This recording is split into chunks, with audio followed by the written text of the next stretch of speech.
Another day, another video. Welcome back to the channel, everybody. Today we're watching Young Sheldon. This is our 18th episode of the 6th season. Hope you guys have been enjoying it so far. If you like what's today's full episode, it is available for in the link in the description below. Just click on it, put a password in, and enjoy. Last episode we ended with a mad cliffhanger, and that was a proposal from Georgie to Mandy. Yes, you know, he was on a date with Amber for his birthday, and he's ended up coming home early, 8 o'clock, you know, sat down. He said, you know, this is the place that he would rather be. Told Mandy that he'd broken it off. She said that she is happy that he's here and that's the place she wanted him to be as well. Leant over, give him a kiss. And then he said, you know, there's just one more birthday wish. And she was like, mate, I've just literally popped out a baby 2 weeks ago. And he was like, no, it's not that. It's will you marry me? It's like, boom, what a cliffhanger. She didn't say yes or no, we just ended. But, you know, it's going to be exciting to see obviously what she says. Now, interestingly as well, we've seen Mary and Brenda, you know, trying to get back on speaking terms. Both of them have obviously been beefing with each other about the situation that's going on with George.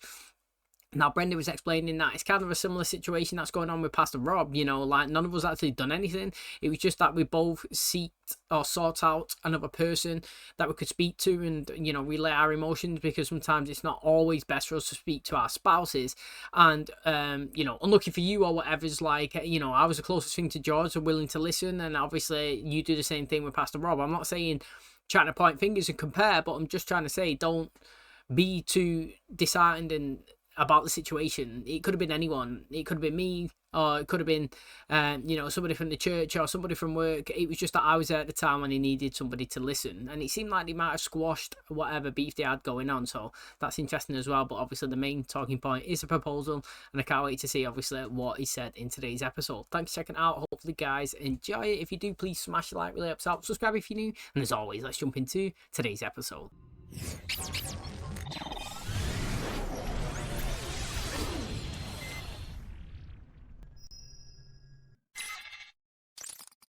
What?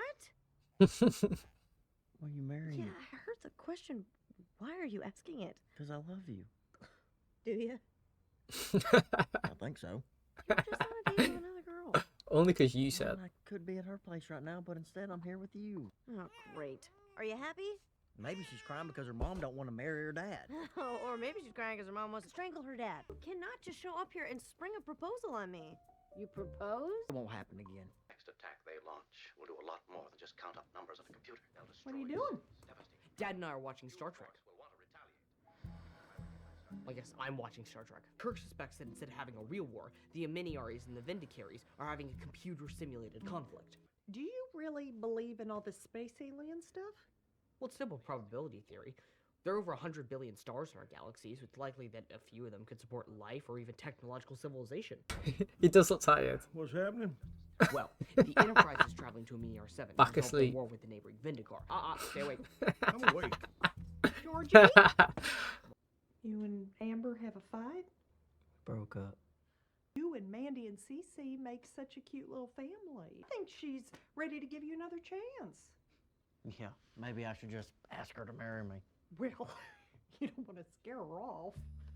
Georgie usually comes over and feeds her in the morning, but I think he's mad at me. He just caught me off guard is all. And now that you've had time, what do you think? Why does it have to be all or nothing? I get that he's mad at me. I just didn't think he'd stop showing up for his daughter. Oh, he'll come around. He just needs to cool off. I understand what she's saying there, but it's not showing up for your daughter. Do you know what I mean? It's one day. Like, I mean, if he consistently was absent, then that's not showing up. I mean, if you take the whole context of should he be here today and he's not here, okay, he's not showing up. But it's because obviously last night he proposed and you didn't say yes, so he's feeling down and he's in the dumps. You know what I mean? Like, it's understandable and acceptable in my personal opinion to be absent and spend a little time away to gather yourself before you obviously return back to normal kind of day-to-day proceedings. It's not just go walk in the house, morning, you know, feed the baby, everything, jobs are good. No, like, obviously he's hurting, he's upset, so no, he's not showing up. Obviously he's taking a little bit of time to reflect and see where he wants to go with himself. Gonna go to the movies on Saturday? Sure. She said yes. Who was that? Brittany Perkins. Chunky one with the headgear? No, she's a cheerleader. And she asked you out. What do you know about Brittany Perkins? She's cute. And this was before her boobs came in. She's so popular. One time she said she liked my outfit. I wore it for a week. You could tell Billy he's too young to date. You might be the coolest person in this house. You know what? That is really tough, because if she really was into Billy, then she's into Billy, fair play. You know, your son's going to be happy and he's going to have, I don't know, a popular partner, you know, for however long they date. Could be forever, could be a short time. On the other hand, yeah, sometimes when things are too good to be true, do you know what I mean? Like, it's not, you know, how many times have you watched a TV program or whatnot and seen it where, like, people say, yeah, meet me here, and they turn up and then it's everybody there laughing at them, they're all hid behind the park benches or whatever, and then you get picked on for ages. You know what I mean? We've all seen it, it all happens. What I would have to do is I would have to sit Billy down and go through all those possibilities and just say, look, if this does happen, yeah, because you don't want to make it sound like you saying it specifically for him for a reason, because then it's like a personal attack and he could get upset by that. You'd have to do it as a parent talk, like, look, this is your first date. These are all the possibilities that could happen.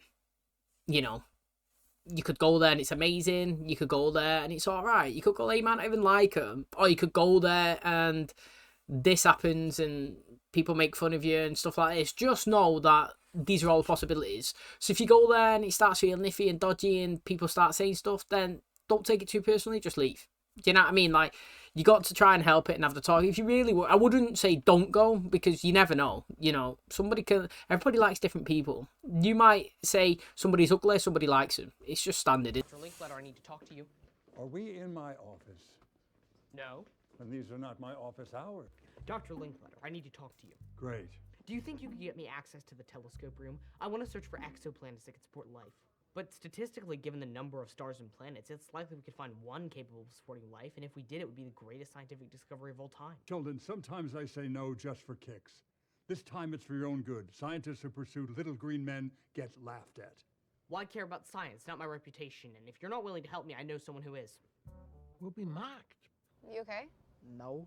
Brittany Perkins asked me to go to the movies, but my mom says I'm not allowed today because I'm too young. This is the first time a girl's ever asked me out. Billy, she doesn't like you. She's having a party at her house on Saturday. She's not going to the movies. I'll go to the movies with you. You don't have to do that. I want to. That'll be fun.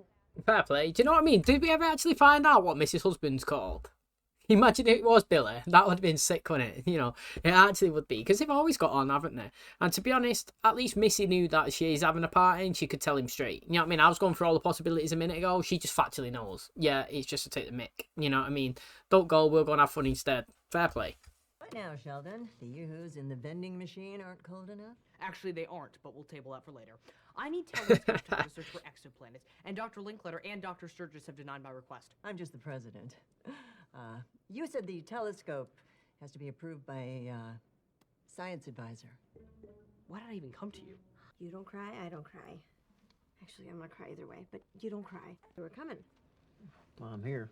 You must be Mr. McAllister. She's McAllister. I'm Cooper. Can you not? Well, I just don't want her to think we're married. How is wanting us to be a family make me a child? You really want to have this fight in front of a stranger? Married people fight all the time. Right? Excuse me, Dr. Prakash, I'm Sheldon Cooper. Of course.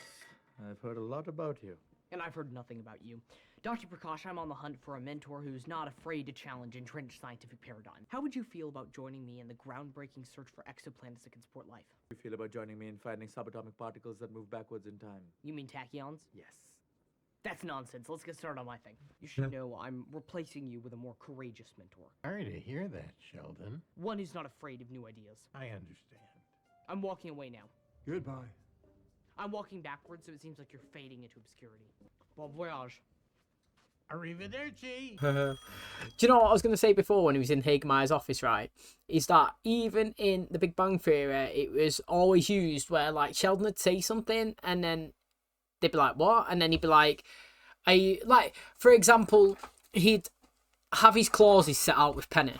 And then she'd say something, and then he'd be like, are you trying to use 2.1.4 to get out of 3.2.1? And she'd be like, yeah. And he'd be like, fair plate. You know what I mean? Like, he'd give them the answer the way, like, he's just done it to Hagemeyer. He's like, is that really a thing? And she's like, do you think it's a thing? And he's like, sure, sounds like a thing. So she's like, yeah, it is a thing. You know what I mean? Like, he always gets caught on them all the time. Oh, hi, Brittany. What's up? Oh, she's going to Saturday? invite her. Totally free. Thanks. Why would you tell the doctor I got pregnant when you were 17? She asked what her history was. Medical history. That was unclear. Oh no, this is bad. I locked the keys in the car. But the baby's in there. And now you know why it's bad. Be fine. How is it fine? It's okay. I'll break the window. Glass will go everywhere. Right. Hey, baby. This is normal. We're all okay. Dad, we're gonna get you out. How are we gonna get her out? I don't know. I got a bunch of hangers from the laundromat in my car. I can pick the lock. That's what I was saying. Like, in the old cars, you could do that. You could put it down the window and pop it up. And what are we looking for? Well, you're looking for these numbers here to change. That would indicate that the star is dimming, possibly because an orbiting planet is passing in front of it. Star Trek made this seem a lot more fun. I made plans with a friend, but then I got the chance to do something way cooler with another friend. I think you know the answer. I think you know what you have to do. None of them are giving it the right answer. Times where I actually have to make the mistake to learn from it. Can I get your opinion on something? I'm not just your mother. I'm a friend. On. Oh, thank you. Hi, Cece. We don't have to tell us all. You swear? Done. Next time you're gonna propose, give me a little warning. If Brittany invited you to her party, would you want to go to that instead of the movies with me? Oh, she invited you. That's okay. We'll go to the movies another time. If you're hoping my sister made the noble decision, you and Billy are about to be sorely disappointed. Thanks, Billy. Mate, it's actually pretty annoying now, because Missy knows it as well. Like, she actually does know. Sheldon can be a bit much sometimes, but you have to admit he has a remarkable mind. As he will be the first to tell you. Wouldn't it be something if he really did find life on other planets? He would immediately become the most famous scientist in the history of mankind. Wait, is that something? No. What about that? No, that's within the standard deviation. That is a boring, man. Honestly, that's boring. And the thing is as well, right, that's all about luck. Do you remember that time when Raj put a telescope down and Penny looked through it and she took a picture and she got something, and then obviously he was beefing that it was him. Without his telescope and his location, she wouldn't have been able to take the picture, and then obviously we had that moral dilemma, like who found it, you know, like is the person that does all the hard work, does all the setting out, brings all the equipment, sets it up, points it into space, looks in the direction, are they the one that found it? Or is it the person that walks over one time and looks through it and takes the picture? Did they find it? You know what I mean? Like, it's a hard dilemma. It's like, they could sit there all day, every day, staring at that computer and not see anything. I could go for a piss and walk back, and a janitor could walk in and could see it and press it, and he'd be like, mate, I've just seen that. They're the discoverer. It's like, yeah, but you didn't do anything. You know what I mean? But they found it still. And it's like one of them. You just got to sit there and look at it and stare at it and just hope that you notice a movement. And then, you know what I mean? Like, I'd rather, I don't know. I mean, obviously, if you found it, you've been known forever. However, I'd rather do fun of science, if that makes sense, you know. Like, I'm not saying what Sheldon and Dr. Sturgis and Linkletter do is more fun, but, like, it's better than sitting there just staring at a screen. It's like me just now staring at this young Sheldon for ages, waiting for it to just move or something different. It's just boring, isn't it? And to be honest, Sheldon does make things more lively as well. You know, sometimes you need somebody around to even be annoying. Like, he's annoying, but not in a ridiculous way. Just like overbearing annoying, like it's always about him. It's kind of a bit like a narcissistic in a way, like everything's about Sheldon, Sheldon, Sheldon. However, he never does it in a malicious way, so it's acceptable. Do you remember like the time as well in the Big Bang Theory? I feel like something happened for a while and Sheldon wasn't really relying on Leonard for a little bit.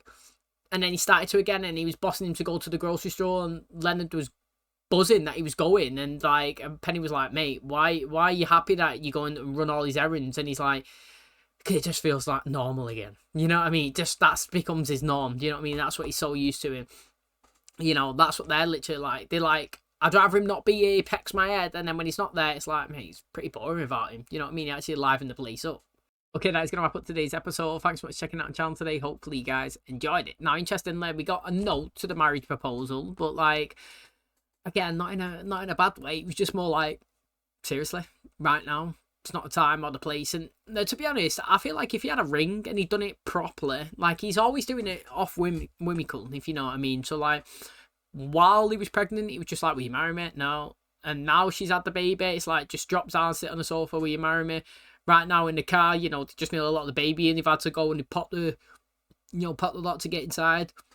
Will you marry me? No, like, do it properly. Get her a ring, like, because he actually cares for it. He really means it. He's not just saying it for the jokes and giggles, you know what I'm saying? So, like, get a ring, wait for the right location, it's like when he gave her the necklace. It was meaningful. It was good. Like she got all emotional. It needs to be one of them, you know, not expecting it, but also at a perfect time, the right time, and impactful, and show that you've got a ring or something that you 100% committed and serious. You know what I mean? Like I know he is serious, but people want that wow factor, that it moment, the one that they can remember for the rest of their life. You know what I mean? You'll always remember the time and the place and the location where you got engaged. You don't want it to be just in the middle of a car park or just sat on the sofa. So I get where she's kind of coming from there.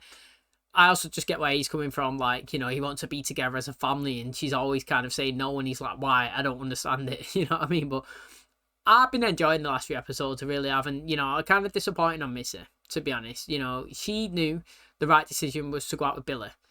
And because she got invited to the party, she was trying to seek any... Like, it's like when you're a kid and you say to your mum, can I stay over at Billy's house? And she's like, no. And then you go to your dad, can I stay at Billy's house? Yes. And then it's like, mate, you just go to all the people until you get the answer that you want. And it doesn't matter how many no's you get, you're only seeking for the yes. You know what I'm saying? So, like, you ask your mum, well, actually, you dodged your mum because she was being too friendly. You asked your dad, he was like, no. You asked Imima, she was like, no. You asked yourself, and you know that it was no as well. You should be not going to the party and staying with Billy. Then you went and asked Billy, and he was like, yeah, sure, go. But he wanted you to stay, really. You could read it, but he was being nice. He was being friendly. He was like, look, if you want to go, go. We'll just reschedule another time. You should have read his feelings and know that he's upset and know that the best thing to do is actually to be with him on that day. You know what I mean? Considering that the person that invited you was inviting him to take the piss out of him. You know what I mean? So, kind of upsetting on her on that part, but no need to deep it, you know what I mean? No need to go further. She's only 13 years old, and you know what I mean? Like, she's got to learn from those mistakes, you know, life lessons. But thanks for checking out today's episode. Hopefully, guys enjoyed it. If you did, please smash the like, really helps out. Subscribe if you're new, and as always, I'll catch you in the next one. Cheers, guys.